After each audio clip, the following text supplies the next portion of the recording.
no one asked for this camera. I don't know where Sony is doing their market research, but I don't think they completely missed the mark. I mean, if it was $2,000, yes, sure. But at this price, I will stick with the A7 IV or the A7S III with an FX3 top handle.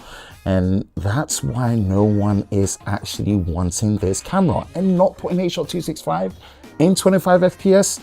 Yeah, this is another thing that 5 years later we still have a problem. Completely agree on the H.265 point. On the camera and nobody asking for it, I think I really disagree on that. I think people have been asking for a more video focused A7 IV for a really long time. I don't think that's the problem with the FX2 and the reason why the FX2 is getting some negative attention. The reason that it's getting a bit of negativity around it on the launch is more to do with the fact that it's late to the market rather than the fact that nobody was asking for it. People are using A7 Mark IVs for video a lot, including podcasts and things like that, where you run into overheating problems. They would be far better off with an FX2 than an A7 Mark IV. The FX2 is the right camera for them. It's a better camera. And also there's a lot of people that use sort of the FX3 and FX30 style cameras that could do with stills performance. And those cameras are quite limited on the stills capabilities, certainly compared to the FX2, which is much more of a sort of hybrid-y camera.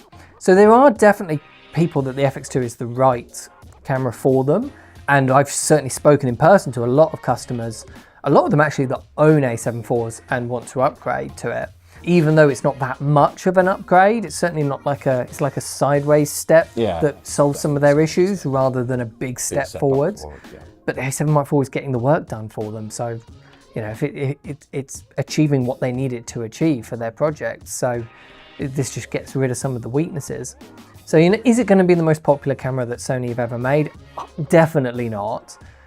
But I think there are people out there that this is the right camera for. I think just the online community as a whole is really itching for Sony to make that next sort of revolutionary technology step forwards, and we're hoping the FX2 would be it when it's kind of not.